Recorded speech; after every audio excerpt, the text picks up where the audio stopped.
Welcome back to Water Park Rangers Let's Play Wind Waker. This episode, we continue delving deeper into the Temple of the Earth, or really the Earth Temple, because actually you could probably mess up the title that way. I know that there is a difference between the Temple of Winds and the Wind Temple of the Zelda series, because they are running out of ideas for names. Anyway, yeah, we had some red bubbles coming out of those coffins there. Waste of a huge coffin just to put a little skull inside. One of them was probably like poor Yorick from Hamlet. I knew him, Horatio, a fellow of infinite jest. So pulling that block aside opens up a little beam of light. I have no idea how that light is like shining down in here, down in Hyrule. Yeah, it's probably all bright and sunny right outside the other side of these walls. Somehow, it doesn't strike me as being truth. Anyway, now that the light's out there, Medli's reflector can shine that chest into existence, if that makes sense, which it doesn't. And inside of it is a small key. Small keys are great. I was watching a Twilight Princess Let's Play, this one guy, DS Dude 1107, I think. It's ongoing right now, I'm pretty sure. I'm pretty sure the episodes are still being uploaded. Oh god, Four Masters, keep Medli away from— No! Boomerang. Okay, Boomerang to stun those things. Just Boomerang. What are you kidding? Okay, hold on. Medli, come this way. The call feature actually worked. Okay, so we don't actually have to fight those things yet. Just try and stay away from them. If Medli gets caught, I'll tell you how to save her. Yeah, I got off track. So DS Dude 1107, this Twilight Princess Let's Play. I was watching looking at the small keys and noticed that in Twilight Princess the small keys look like gears for some reason. There's just an extra level of like detail that goes into some things in Twilight Princess, but overall I think I just prefer the simple but colorful style of this game. Admittedly, they hadn't quite put the graphic capabilities of the GameCube to the test, but the style totally paid off. Of course, I love Twilight Princess's style too, but I vowed not to talk about it that often.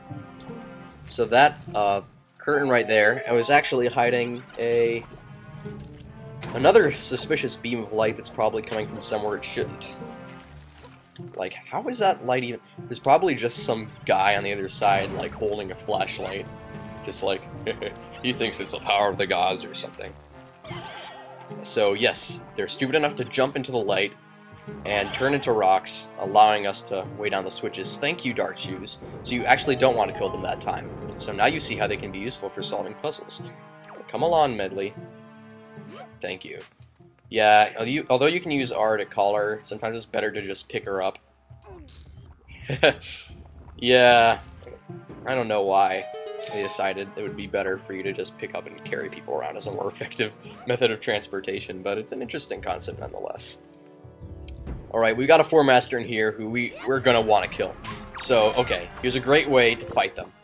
I promised I'd show you how back when we encountered one of the Forsaken Fortress. Use Boomerang, then your Ice Arrow to freeze it. Skull Hammer wipes it out in one hit.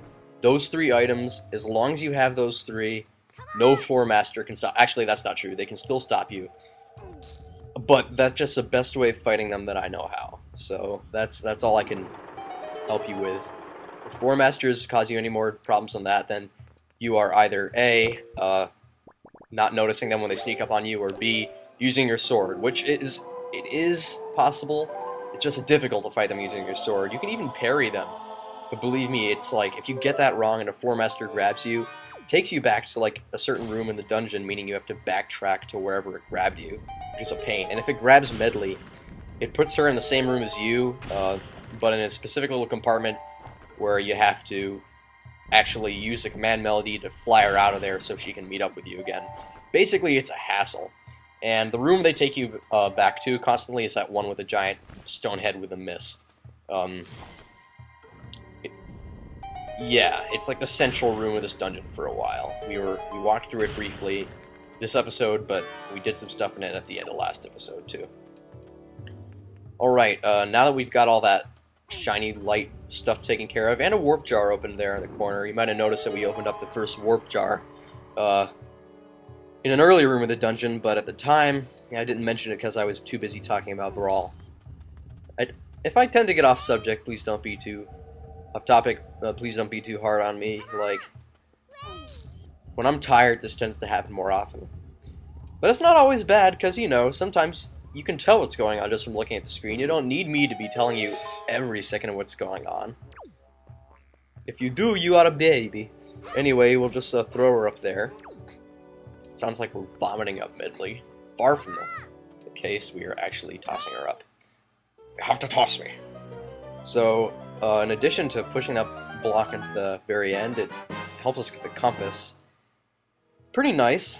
2 things for the price of 1. Passage up here, and we get the compass, and a mandatory message from the King of Red Lions.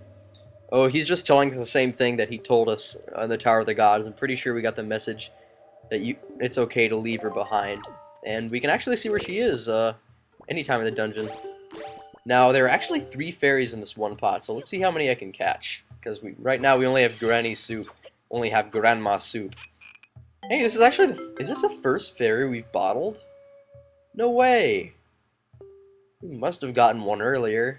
How else did we give the one to Grandma? What the hell? Oh, never mind, it just gives you this message every time you grab one. Okay, I forgot about that. Oh yeah, also, back when I first played this game, man, nostalgia, memories.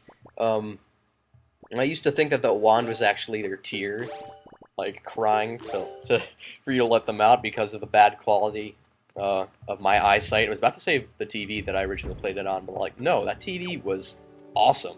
My eyesight sucks. And also the video quality for my videos aren't the best. They're not the worst though, but you know, they could be better. Something that I'm working on. And by working on, I mean it's never going to happen, but I'm thinking about how they could be better.